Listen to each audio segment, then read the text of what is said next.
Yours for the taking. 18th September 1967. There is only one cause for the phenomena of life. That cause is God.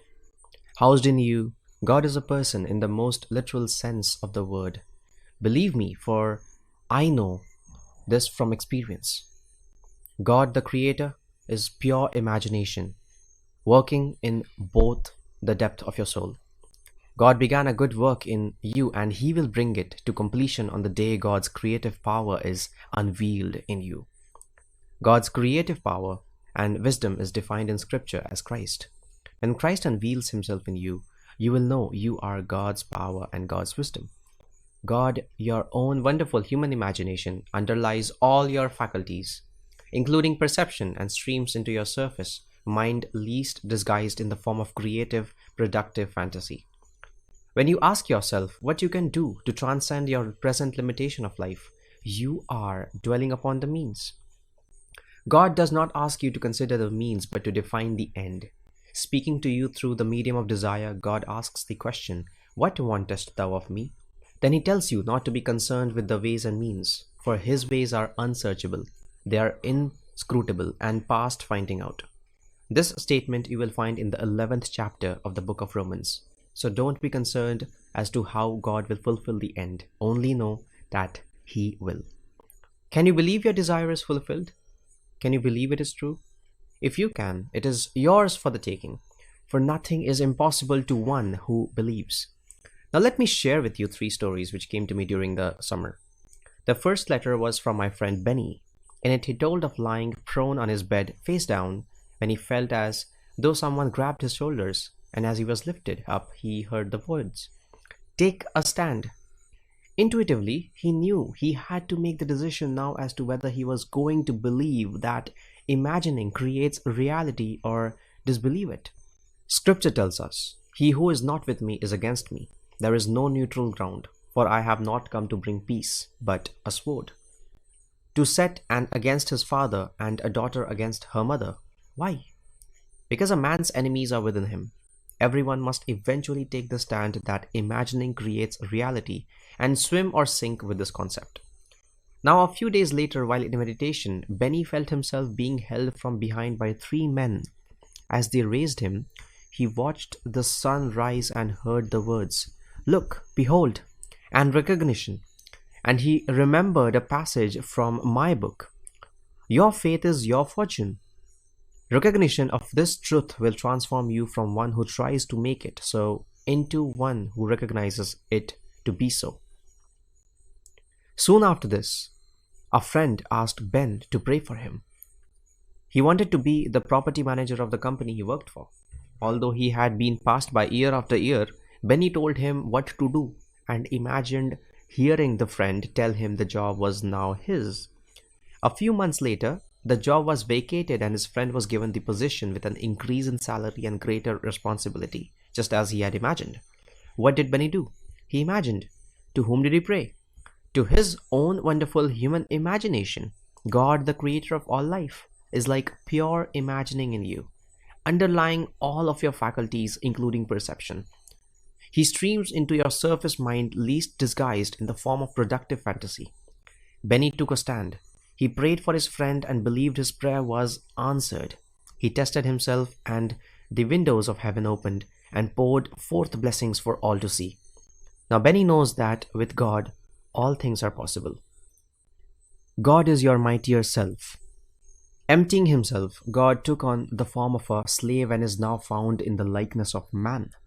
Abdicating his power, pure imagination took upon himself the limitations of flesh, thereby becoming human. It is God who weaves your every desire into cubic reality, waiting upon you effectively and swiftly, regardless of whether your desire is for evil or for good. The one who conjures thoughts in the mind of a Hitler or Stalin is the same power as the one conjuring thoughts in the mind of a Pope or the Archbishop of Canterbury. There aren't 2 gods, there is only one. The 14th and 53rd chapters of the book of Psalms are identical, each telling us, "The fool says in his heart there is no God. But the Lord looks down from heaven upon the children of the many to see if there are any that act wise and seek the Lord." Here we find that in the eyes of God, wisdom is equated with seeking the Lord. And if God is all wise and all powerful, then any search other than for the Lord is stupid. You may be the greatest mathematician or scientist, the most intelligent and honored man among men, but if your search is not for God, you are stupid in His eyes. Called upon to look for the cause of creation, what are you doing? Losing yourself in the phenomena of life? When something happens, search your thoughts and you will discover your own wonderful human imagination to be the cause of your experience. Because God is a person. At the present time, he was wearing a mask called Neville, but the one speaking to you now knows himself to be the Ancient of Days. Every being in the world is a mask worn by God, for housed in man is man's imagination. A thought acted upon is an imaginal act. Think, a horrible earthquake and God will give it to you. Imagine a war and God will provide that too. Imagine peace and you will have it. God will give you health if you will, but imagine being healthy. Imagine success and you will have it. The moment you think, you are feeding your imagination, which is a person. I use the word person deliberately, for you are a person. You are the mask God is now wearing, for God became you that you may become God. Now let me share another letter with you. Last year, this lady, living about 60 miles north of San Francisco, was possessed with the desire to come to Los Angeles and attend my lecture. Leaving word at her office, she drove her car to the San Francisco airport, where she took a plane to Los Angeles. There she was met by a friend and immediately came to the lecture. After the lecture, she joined a group of 4 women and 1 man for coffee, where she expressed her hunger, having missed lunch and dinner that day. The gentleman sitting beside her then said, "I'd like to buy you a steak." And as she looked into his face, she heard a voice within her say, "This is your husband." Now this lady has been married and divorced 4 times. So she had specific desires for a husband which she felt must be fulfilled. She wanted to be happily married to a man who lived by this truth. She wanted him to love and respect her as well as her 17-year-old son. Having imagined such a man in September, she attended my meeting in October and married the gentleman she met here the following January.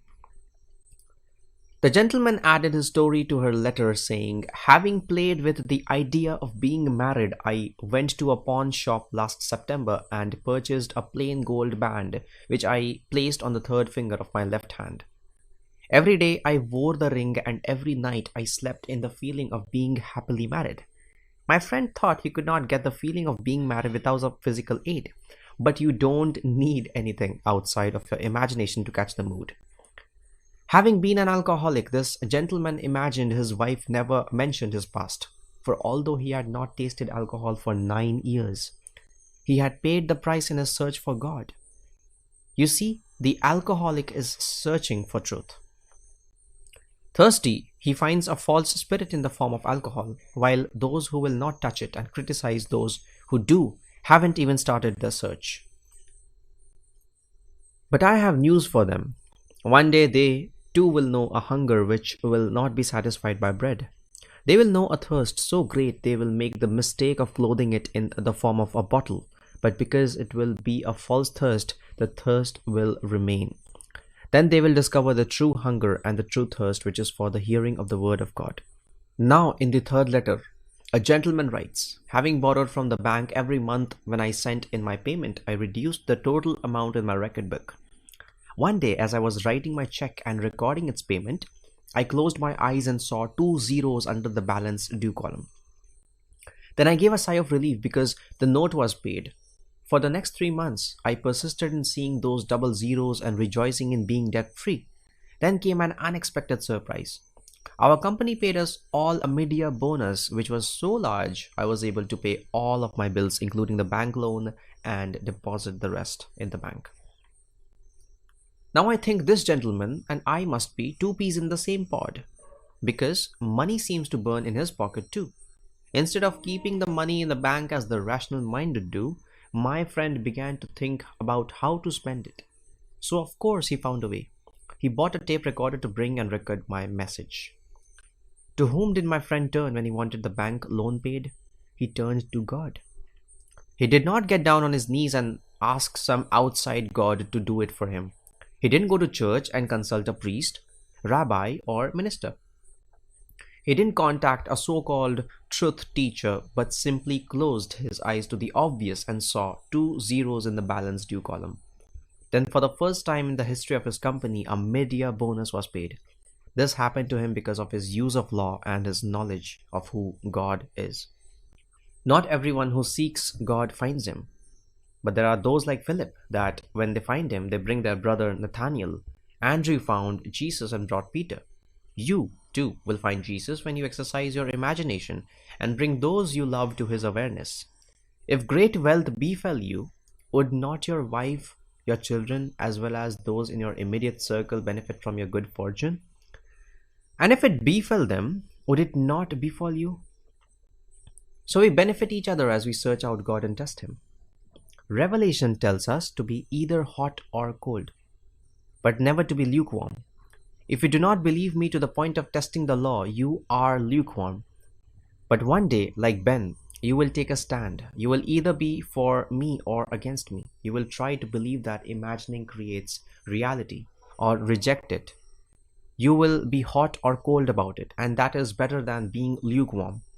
I have discovered that those who hated me at first when I took from them their idols, the icon in their mind called Jesus, have become my finest students. So many people claim they believe in Jesus, but cannot define him. Unable to place him in time and space, they are defiant when I say, Christ in you is your hope of glory. Full of insults, they are cold. Some have even been violent, but one day they will find him of whom Moses and the prophets wrote, turn around and be embraced by the Lord. I started telling this story in the 1930s, and here we are in the 1960s. During these 30-odd years, I have found those who really opposed me, those who were so moved and disturbed, they were determined to disprove my words. But since they couldn't do it, they too have found God to be their own wonderful human imagination. The Bible is addressed only to the human imagination. In Blake's famous letter to the Reverend Dr. Trusler, he makes this comment, why is the Bible more entertaining and instructive than any other book? Is it not because it is addressed to the imagination, which is spiritual sensation, and only immediately to the understanding or reason? The Bible is imaginative instruction. When it unfolds in you, it is more real than anything here. Yet it is all imagined, for God is all imagination and so is man. The eternal body of man is the imagination, and that is God himself. There is nothing but this one body called Jesus, who is the Lord God Jehovah. I tell you, God became as we are, that we may become as he is. No one took God's life. He laid it down himself, saying, I have the power to lay it down and the power to lift it up again. The fall into fragmented space was much deliberate, and he who fell has the power to gather us all together, one by one, into that single body, who is all love. His body is above the organization of sex. In it, there is no Greek, no Jew, no bond, no free, no male, no female. When you wear it, you understand Paul's statement, I consider the sufferings of this present time not worth comparing to the glory that has been revealed in me. In that body, you know yourself to be the real man, and this fleshy body as nothing. You will realize that you were never male or female, but have always been God. Remember, everything is yours for the taking. If you want it, take it. If you cannot claim it for yourself, ask a friend for help. If you want to be happily married, do what my friends did. You want to pay off all of your debts? Whatever your desire is yours. All you have to do is imagine you have it. Everything in life is yours for the taking. Now let us go into the silence.